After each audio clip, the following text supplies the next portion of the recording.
Now, let's do mixture problems. At ito ay sinesend sa isa sa ating mga followers dito sa ating FB page na Free Reviewers managed by Leonalyn. And by the way, kung nanonood kayo ngayon sa ating FB page, panoorin ito sa ating YouTube channel para sa kabuuan ng videong ito.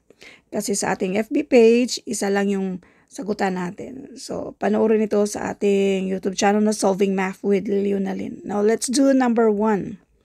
There is a milk sample with 50% water in it.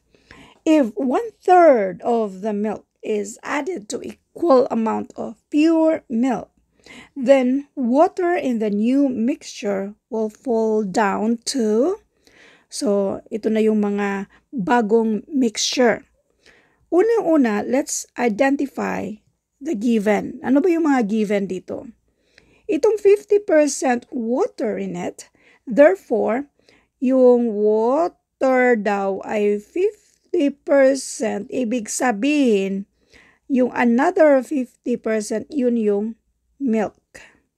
Now, since hindi pa natin alam yung amount of milk sample, so let M for the amount of milk sample. Sulat lang natin to. So, ito yung amount of milk sample.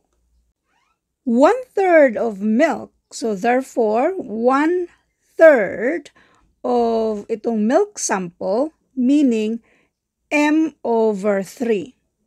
Now, itong 1/3 of milk is added to equal amount of pure milk. Therefore, itong M/3, ada natin. Equal amount daw, so M/3 daw. So, therefore, kung i-add natin ito, the same yung denominator, kopyahin lang natin. M plus M equals 2M. Ano ito? Ito na yung sa milk. Added to equal amount of milk. Bali, ito yung milk mixture or milk solution, okay? Now, balikan natin yung amount of water. Yung isa dito kasi, 50% water in it. So, amount of water, 50%, bali 50% of M/3. 50% means 1/2 ang of multiplication, i-multiply natin sa M/3. Multiplication of fractions, so therefore this is M/6. Now, dito natin makukuha yung percentage of water nito. Water in the new mixture will fall down to, so ito na yung pure water. Kasi yung half pure milk, yung half pure water. Now, ang tanong, to get the percentage of water, dito tayo sa pinaka-total na milk solution. Yan yung pang-divide. Bali, itong M/6, okay? Yan yung sa water, may amount of water, yung 50% of water, divided by yung kabuuan, para makuha natin yung percentage nito. Yung kabuuan na 2/3. Now, division of fraction. Pero bago tayo mag-proceed, para maintindihan nyo ito, kung bakit ba tayo nag-divide. Example lang. Merong isang apple, example isang apple, tapos may 4 na fruits. Sa 4 na prutas, merong isang apple. Ilang percent ba ang apple dyan sa 4 na prutas? So, yung isang apple, i-divide natin sa kabuuan na 4, and this will give us the answer na 1/4 or 1 divided by 4. Ganon din dito. Ito kasing M/6. Ito na yung quantity ng pure water. Ang tanong kasi dito, yung percentage ng water dito sa ating bagong mixture. So, yung pang-divide natin, yung total ng bagong mixture natin, which is yung 2M/3. Okay, ito yung bagong mixture natin. So, pwede na tayong mag-solve ngayon. Sa division of fraction, kopyahin lang natin si M/6. Ang division maging multiplication, reciprocal nito ay 3/2M.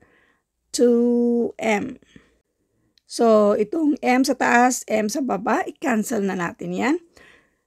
So, ang numerator natin ay 3, sa denominator, 6 times 2, and this is 12. 3 divided by 12, or itong, kung isimplify natin si 3 at 12, ang greatest common factor nito ay 3. 3 divided by 3, and that is 1. 12 divided by 3, and this is 4. Ang 1/4 ay equivalent sa 25%, at yan ay nasa letter B. Now, I really hope na naintindihan nyo ito number 1. Let's do number 2. Basahin muna natin ang problem number 2. Sana klaro ito. Dexter was working in his chemistry laboratory and created a mixture whose weight is contributed by 90% water and 10% carbon. The weight of the mixture is, yung kabuang weight daw ay 20 pounds. As he just finished creating the mixture, Dexter needs to go urgently for some work for 2 days. Then, he returns, he finds that the weight of the water in the mixture was reduced from 90% to 50%. Yun lang yung mismong weight sa water. Now, how much does the mixture weigh now? Identify muna natin yung mga given dito. Ano ba yung mga given dito? 90% of 90%, yung sa water, 90% of yung kabuuan of 20 pounds sa weight ay, meaning, itong 90%, bali 90 per 100 na multiply sa 20. So, yung dalawang zero na yan sa taas at sa baba, ito lang yung i-multiply natin.